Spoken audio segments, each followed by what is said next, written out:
Mabait ako sa mabait sa akin. Pero wag na wag mong sasagarin ang kabaitan ko sa'yo. Sa totoo lang, may gustong sumira sa kabaitan ko eh.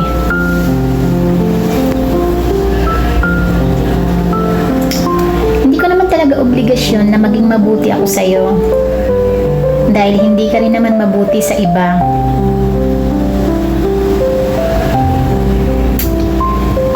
Bakit kaya ganun?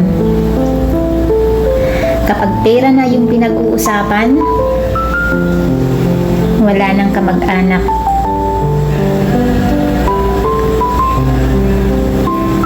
Utak bulinaw.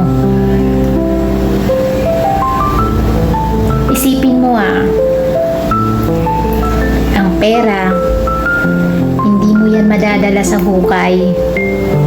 Isa lang yung palamuti na nakakapagpasaya sa tao. Mabibili lahat ng gusto mo.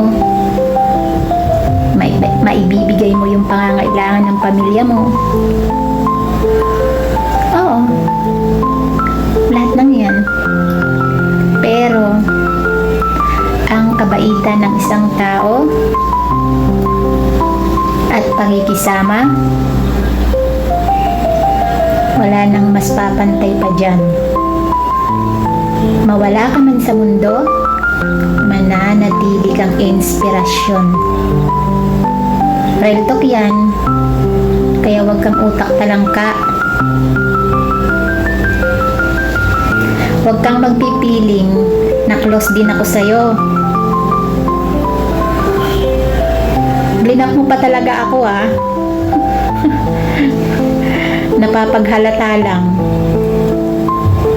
na may pinag-aralan ka.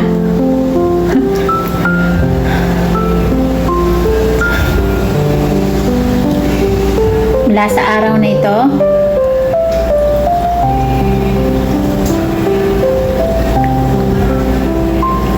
burado ka na rin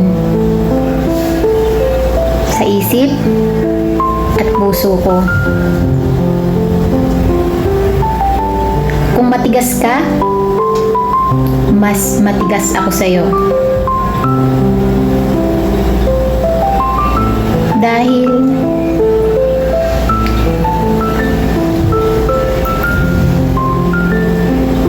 hindi ka naman talaga karapat dapat irespeto.